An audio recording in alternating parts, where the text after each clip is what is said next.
Good evening, dear students. So, we have discussed some of the things about capacitor and we have studied about the grouping of capacitors also. So, today we will be discussing how to solve the complex networks in which directly we are unable to see which of the capacitors are joined in series or parallel. We will be taking some examples, and those examples will be making you understand these things, how to solve the networks. Now a very simple example we are taking first. These are three capacitors. Okay,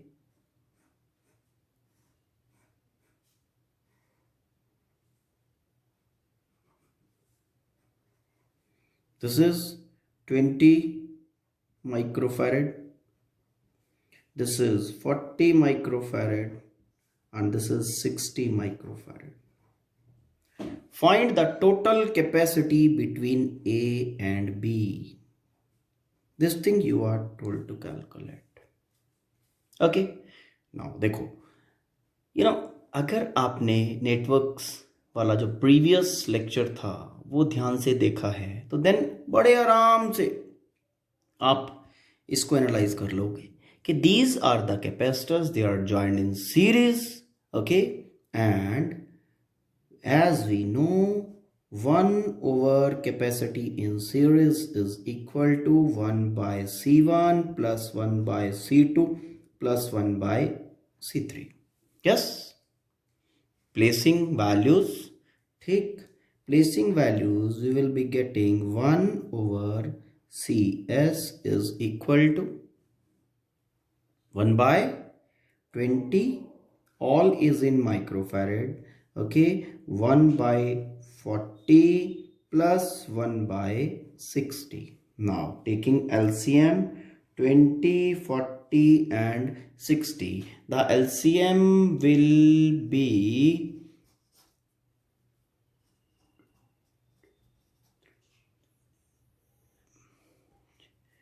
120. Okay, LCM of this will be 120, and solving this all we get like this, and 6 3 9 9 और 2 11 11 by 120, but this is 1 over CS. ठीक है बेटा, easy है, बड़ा simple calculation. तो यहां से अगर आप कहो 1 over CS is equal to 11 by 120, ठीक है, then therefore CS is equal to 120 by 11 microfarad, है ना. सारे के सारे माइक्रोफैरेड में थे, तो this capacity will also be in microfarad. तो होप के समझ में आया होगा. Now this network, you directly will be able to analyze this particular thing. These all three capacitors which are joined, they are in parallel. बड़े आराम से पता चल रहा है ना. तो और पैरेलल में जैसा कि ऑलरेडी आपको बताया जा चुका है, CP is equal to C1 plus C2 plus C3. Capacity directly add हो जाता है ना. तो CP is equal to 10 microfarad, 20 microfarad, 40 microfarad, and this comes out to be 70 microfarad. CP is equal to 70 microfarad. आपको बताया था कि parallel networks में कैपेसिटी इज मैक्सिमम जो हमें मिलता है टोटल नेटवर्क का. नाउ 70 पैरेलल में, which is greater than C1 as well as C2 as well as, है ना. और ये कैपेसिटी वो कैपेसिटी है कि आप C1 C2 C3 को किसी भी नेटवर्क में किसी भी तरह मिक्स ग्रुपिंग में किसी भी तरह से आप ज्वाइन कर लो. इससे ज्यादा कैपेसिटी आपको कभी भी नहीं मिलेगा. ऑलरेडी आपको मैं बता चुका हूं, ठीक है. Now one more situation. Now this problem. Now, क्या देख के डायरेक्टली बता सकते हो कि कौन से सीरीज में या कौन से पैरेलल में है? आंसर इज नो, नहीं पता चल रहा है। ठीक, तो इस तरह के नेटवर्क्स को एनालाइज करने के लिए हम नोड मेथड यूज करते हैं। बड़ा सिंपल सा मेथड है नोड मेथड। नोड क्या होता है? नोड वो पॉइंट है सर्किट में जहां पे भी दो वायर्स जुड़ी हुई है। ठीक है, सबसे पहले नोड मार्क करो सर्किट में, उसके बाद उन सबको नाम दे दो। ठीक, इसको कहा हमने, इसका नाम है जे, इसका एच, इसका पी और इसका क्यू। ओके, ठीक है बेटा। अब इन सभी नोड्स को कंसीडर करते हुए ध्यान देना मैं कैसे कर रहा हूं। ए से स्टार्ट किया, A is directly connected with J, तो जहां ए है वहीं जे भी लिखा जाएगा। स्टार्टेड फ्रॉम हियर, ए, जहां ए वहीं J, A and J are directly connected. जो डायरेक्टली कनेक्टेड हैं उनको साथ में इसी पॉइंट पे लिख दिया। जे के साथ डायरेक्टली कनेक्टेड है पी, देखो ध्यान से, डायरेक्टली कनेक्टेड, पी भी यहीं पे आएगा। ओके, अब जे से एच तक 10 माइक्रोफैरेड का कैपेसिटर, जे से एच के बीच में जो भी कैपेसिटर आ रहा है उसको हॉरिजॉन्टली प्लेस कर दिया। जे से एच 10 माइक्रोफैरेड, 10 माइक्रोफैरेड जे से एच। ओके, नाउ एच जो है वो डायरेक्टली क्यू के साथ जुड़ा हुआ है। देखो सीधा तार से जुड़ा हुआ है ना। H, Q, Q directly B के साथ जुड़ा हुआ है, ये सीधी तार जा रही है बी। Is it okay? अब एच से आगे चलें। एच और पी, पी के बीच में, ये रहा एच और ये रहा पी, इसके बीच में 20 माइक्रोफैरेड। एच कहाँ है? ये रहा एच, ये रहा पी, तो एच और पी के बीच में 20 माइक्रोफैरेड।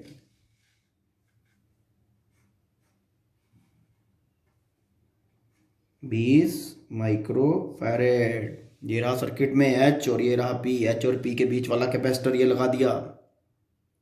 अब पी और क्यू के बीच में 40 माइक्रोफैरेड, तो पी और क्यू के बीच में 40 माइक्रोफैरेड, ये रहा तुम्हारा पी, ये रहा पी, ठीक है ना। और क्यू, ये रहा क्यू, तो पी क्यू के बीच में 40 माइक्रोफैरेड है ना, 40 माइक्रोफैरेड। अब ध्यान से, ये जो सर्किट मैंने इक्विवेलेंट, इसके इक्विवेलेंट जो मैंने ये सर्किट बनाया है इसको कहते हैं इक्विवेलेंट डायग्राम।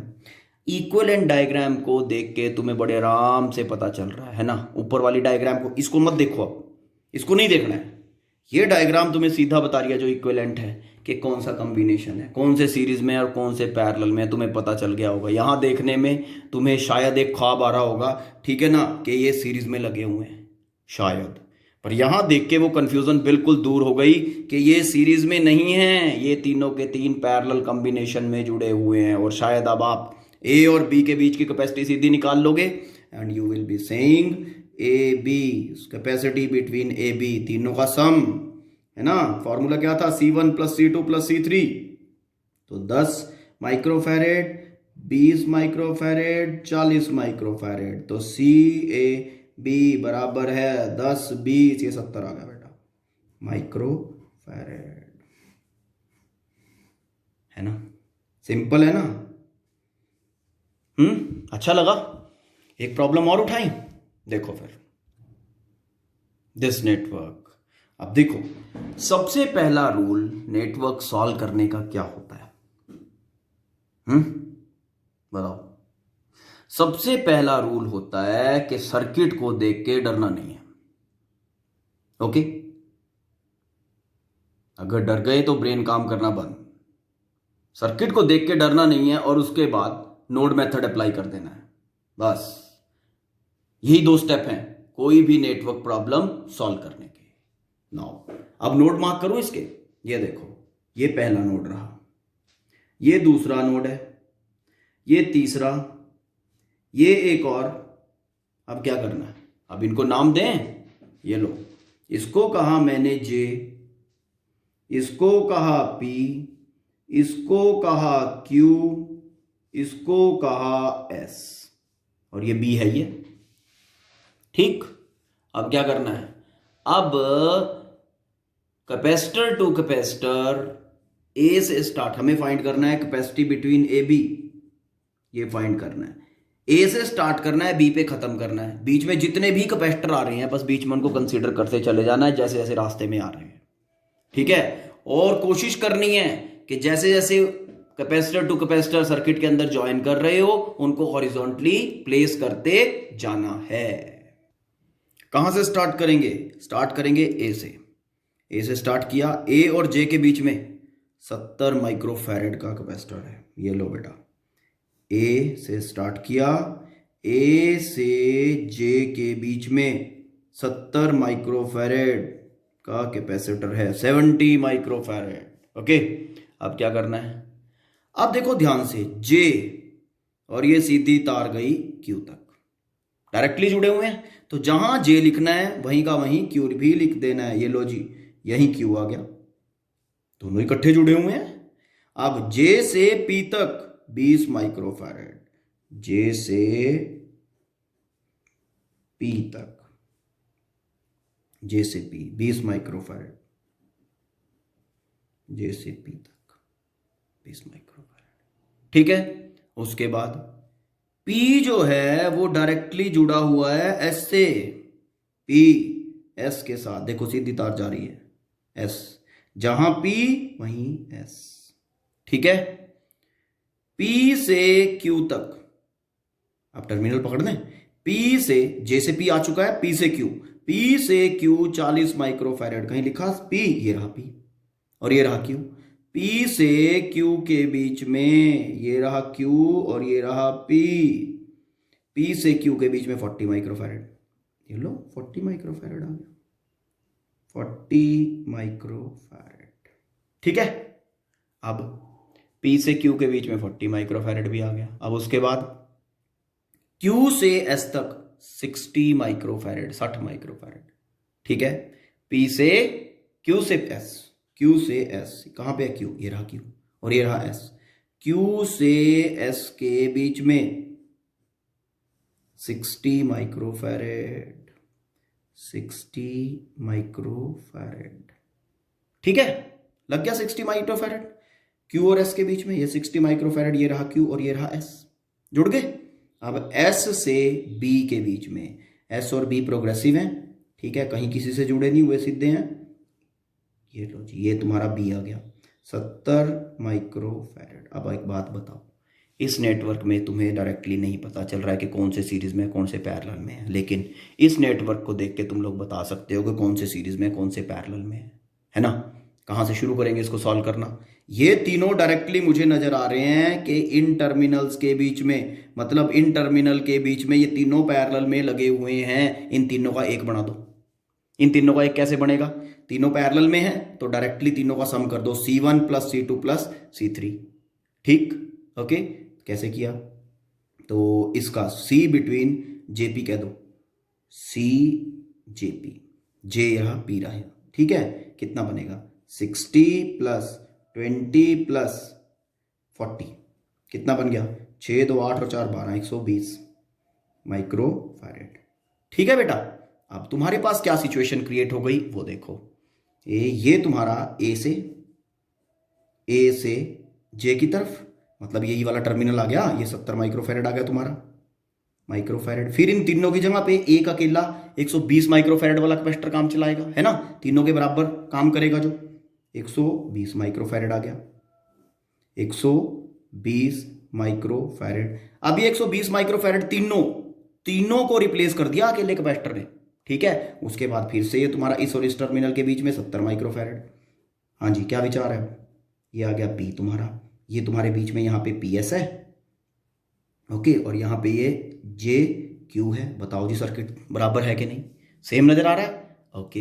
अब ये 70 120 और ये फिर 70 माइक्रोफैरेड, जब तीनों सीरीज में तो क्या होगा, ठीक है, 1/CS is equal to 1/C1 plus 1/C2 plus 1/C3, इस तरह से।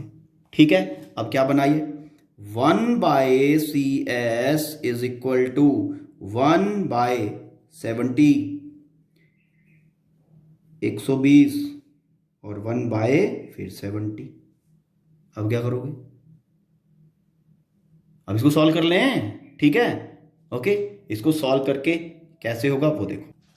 ये एलसीएम आ गया 120 इंटू 70, तो अब यहाँ पे क्या आएगा, ये 70 और ये आ गया 120, और ये 120 है, यहाँ पे आ गया 70, ये 70 है, आ गया 120। इसको सम करोगे तो क्या बनेगा, 24 24 6 310, 310 बटे 84, 8400। This is your 1/CS। Okay, now 1/CS is equal to, ठीक, 310/8400। This implies CS capacity in series, वो जो टोटल है CAB बेसिकली है ना, 8400 बटे 310 माइक्रो फैरेड। इतनी टोटल कैपेसिटी आ गई तुम्हारी। CAB बराबर है, ठीक है, 8400/310, 00 कैंसिल कर दो। अब ये तो काम तुम खुद कर सकते हो। ठीक है, hope this has made the things clear. ठीक, एक और थोड़ा सा कॉम्प्लेक्स नेटवर्क बनाते हैं, चलो उसको सॉल्व करने की कोशिश करना। ये प्रॉब्लम है, देखो अब इसमें फिर वही सेम टास्क दिया गया है, find the capacity between terminal A B के बीच में कैपेसिटी फाइंड करनी है। अब यहां पता चल रहा है कौन से सीरीज में कौन से पैरेलल में है। ये तो ठीक है, दिस इज नॉट इतना कॉम्प्लेक्स नहीं है, ये फाइन सिंपल है, पर यहां पे भी डायरेक्टली पता नहीं चल रहा है। जब 5-10 प्रॉब्लम सॉल्व कर लोगे, ठीक है ना, अपने आप, ठीक, तब directly you will be able to say. देखो अगर मुझे पूछा जाए ये दोनों सीरीज में है, इसके साथ पैरेलल में है, फिर ये तीनों का जो आएगा वो इसके साथ सीरीज में है, इसके साथ पैरेलल में है, फिर ये जो सारे के सारे आएंगे इसके साथ सीरीज में, इसके साथ पैरेलल में, मैं तो सॉल्व कर दूंगा। ठीक है, लेकिन आप इसको नोड मेथड अप्लाई करके ही सॉल्व करोगे। नाउ सबसे पहला काम नोड मार्क करो, नहीं सबसे पहला काम है डरना नहीं। ठीक, नेटवर्क देख के डरना नहीं है, हो जाएगा सॉल्व, कोई टेंशन नहीं है। ठीक है, और सेकंड स्टेप है नोड मेथड अप्लाई कर दो। जैसे ही नोड मेथड अप्लाई करोगे सिचुएशन का क्लियरिटी तुम्हारे पास आना शुरू हो जाएगा। नोड मेथड अप्लाई करके उसका इक्विवेलेंट जनरेट कर लो, और इक्विवेलेंट तुम्हें खुद बता देगा कि कौन से सीरीज में और कौन से पैरेलल में है।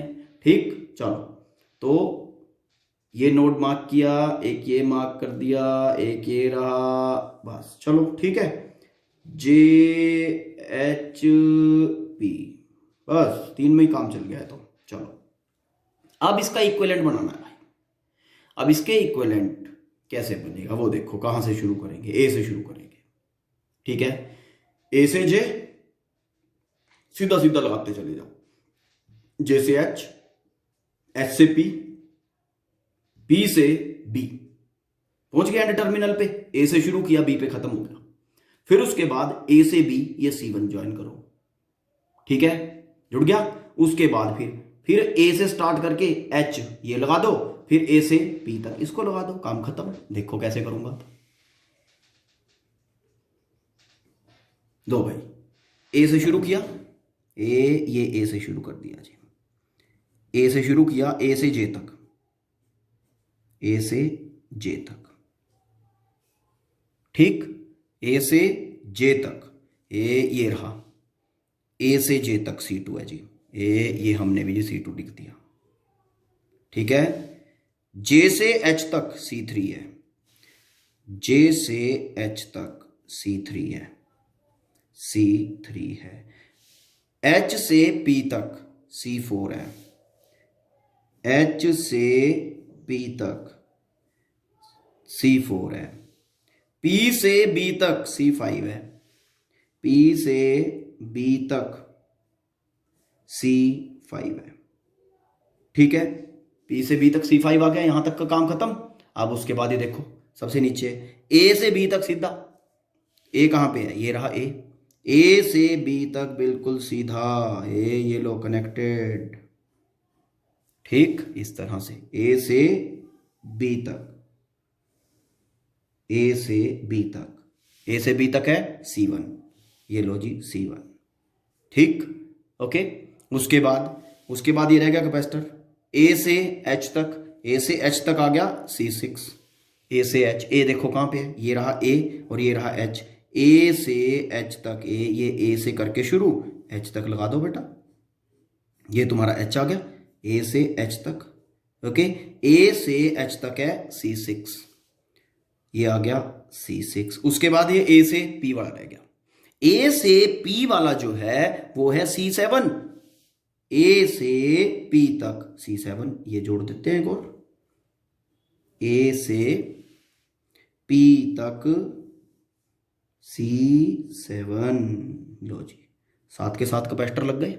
ये भी चेक कर लेना है, कई बार बच्चे करते हैं कि यहाँ पे नेटवर्क में थोड़े एक आधा कैपेसिटर भूल जाते हैं लगाना, है ना। यहाँ पे 7 है, 1 2 3 4 5 6 7, और ये देखो यहाँ पे भी C1 कहाँ गया, ये रहा तुम्हारा C1, C2, C3, 4 और 5 और 6 और ये 7। ओके, तो ऑल 7 लगा दिए हमने यहाँ पे। अब कैसे शुरू करोगे, कहाँ से शुरू होगा ये नेटवर्क? इस नेटवर्क को शुरू करने के लिए कोई भी डायरेक्टली जुड़े हुए हैं, इस टर्मिनल और इस टर्मिनल के बीच में कंसंट्रेट करना है। इन दोनों टर्मिनल के बीच में ये दोनों सीरीज में जुड़े हुए हैं, ठीक है, इन दोनों का एक बना दो। ठीक, ओके। अब मैं यहां पे एक चीज मानता हूं, यहां पे लेट प्रॉब्लम में, ताकि कम से कम कैलकुलेशन हो, let C1 is equal to C2 is equal to C3 is equal to C4 is equal to C5 is equal to C6 is equal to C7 और सारे के सारे इज इक्वल टू 3 माइक्रोफैरड। 3 क्या 4 कर दो, चलो ठीक है, 4 माइक्रोफैरड। कैलकुलेशन और सिंपल हो जाएगी। ठीक, देखो भाई, ये कितना 4 और ये 4, ये दोनों सीरीज में कर लो। दोनों जब सीरीज में करोगे 4 और 4, ये 1/4 प्लस 1/4 ये करके 1/2 बना देगा। 1/4 प्लस 1/4 1/c इसका, ठीक है। ये सॉल्व करके तुम्हारा आ गया 4, यहाँ पे 4 आ गया, तो ये बना 1 plus 1 1/c is equal to 2/4 and c is equal to 4/2, तो आ गया कितना 2 माइक्रोफैरड। ठीक है, ये 2 का 1 बन गया। ठीक, अब इन दोनों को हटा के, फाइन, दोनों को हटा के एक सिंगल कैपेसिटर मान लो। ठीक, वो अकेला कैपेसिटर इसके साथ पैरेलल में होगा, इस अकेले के साथ डायरेक्टली, इन टर्मिनल्स के बीच में बात चल रही है अभी, इसके साथ पैरेलल में। तो ये कितना बना तुम्हारा 2 माइक्रोफैरड और ये आ गया 4, ये दोनों पैरेलल में हो गए, तो कितना बना C। पैरेलल में क्या होता है C1 plus C2 direct, C is equal to ये वाला 2 के साथ पैरेलल में है वो 4 माइक्रोफैरड, तो ये हो गया 6 माइक्रोफैरड। अब ध्यान देना, C is equal to 6 microfarad. ये इतने नेटवर्क की बात हो गई, ये इतने की 6 माइक्रोफैरड। अब उस 6 माइक्रोफैरड के साथ ये C4 सीरीज में आ गया, ये 3 का 1 बन गया, 3 का 1 बन गया और वो कितना बना 6 माइक्रोफैरड। तो अब ये 6 के साथ 4 है ना, 6 के साथ जब 4 आप सीरीज में लगाओगे, ठीक है ना, तो फिर क्या होगा 6 के साथ 4, C1/C is equal to 1/6 plus 1/4। ठीक है, ये कुछ ऐसे यहां पे सॉल्व कर रहा हूं इसको। ठीक है, 6 और 4 का एलसीएम बन गया कितना 2 3 2 3 2 6 2 12, ये लो बेटा, ये आ गया 12। 6 2 12, तो ये बन गया 2 और ये आ गया 3 5/12, ये बना 1/c 1/c, तो c का वैल्यू आ गया 12/5 माइक्रोफैरड। ठीक है, ओके। कितने कैपेसिटर मर्ज हो गए, एक तो ये वाला, ये इसके साथ जुड़ा, फिर ये तीनों जुड़ गए, इकट्ठे हो गए सिंगल। अब ये चारों इकट्ठे हो गए, एक बना दिया इन्होंने। अब इन चारों को अगर आप ध्यान से देखो, ये चारों इसके साथ, ये चारों का एक बन गया, ये चारों का एक बन गया, ये चारों इसके साथ पैरेलल में नेटवर्क बना रहे हैं। ठीक है, तो पैरेलल में जब ये नेटवर्क बना रहे हैं तो ये कितना था टोटल, इसकी वैल्यू आई 12/5। ठीक है, तो ये 12/5 जो है 12/5, 12/5 इस C7 के साथ पैरेलल में। तो कैपेसिटी कितनी बड़ी, capacity with C7, C is equal to 12/5 plus 4, क्योंकि पैरेलल में तो डायरेक्टली ऐड होते हैं। ठीक है, ये कितना बन गया, ये बना 5, 12, 20, 32/5। तो C का वैल्यू आ गया 32/5 माइक्रोफैरेड। ठीक है, ओके, तो ये तुम्हारे C7 तक हो गया। ये वाला, ये वाला, ये वाला, ये वाला, ये वाला, ये सारे के सारे मिल गए। अब इन्होंने एक अकेला कैपेसिटर बना दिया जो कि 32/5 माइक्रोफैरेड का है। ये रहा 32/5। अब क्या करेंगे, अब ये जितने हैं देखो ध्यान से, ये वाले जितने हैं, ओके, इन सब का इसके साथ। ठीक है, क्या कॉम्बिनेशन बन रहा है, सीरीज। ठीक, इसको सीरीज में सॉल्व कर लो। इसकी पूरे की जो कैपेसिटी आई थी वो आई थी 32/5, तो वो 4 के साथ फर्दर ऐड कर दी। ठीक है, 4 के साथ उसको फर्दर ऐड करते हैं इधर। ठीक है, 1/32/5 प्लस 1/4 सीरीज में है ना, 1/C। ठीक, ये लिखा मैंने, 1/C is equal to 1/this, तो 1/C इज इक्वल टू 5/32 जमा 1/4। तो ये 32 और 4 का एलसीएम कितना बन गया, 32, ये आ गया 5, 4, 8, 8, 1। ठीक है, ये बन गया, इस बराबर है 13/32 1/C। तो C बराबर है 32/13 माइक्रोफैरेड, 32/13 माइक्रोफैरेड। कौन कौन से कैपेसिटर मर्ज हो गए हैं वो देखो आप, C5 तक मर्ज हो गए हैं। इस पूरे का वैल्यू आया था, उसके बाद C5 सीरीज में आ गया, सीरीज में आ गया तो वैल्यू आई कितनी बेटा, 32/13। अब 32/13 ये पूरा C5, ये C5 तक पूरा, ओके, ये C1 के साथ पैरेलल में है, C1 के साथ ये वाला, ये पूरा इस अकेले के साथ पैरेलल में है। ठीक है, तो इस पूरे की वैल्यू कितनी आई हमारे पास, 32/13, 32/13 के साथ 4 पैरेलल में ऐड कर दो, तो C इज इक्वल टू 32/13, 12 गलत बोल गया मैं, गलत बोल गया था बेटा, 32/13, ओके, प्लस 4 डायरेक्ट पैरेलल में है ना, तो इसका बन गया ये 32/50 डिवाइड बाय 13, और इसको सॉल्व करके क्या आंसर मिल रहा है। नाउ सॉल्विंग दिस 32 प्लस 52 84/13, 84/13, और 84/13 क्योंकि सारे कैपेसिटर्स का सम हो चुका है, इस पूरे नेटवर्क की capacity between terminal A B कितनी हो गई, 84/13। ठीक, होप ये समझ में आया होगा।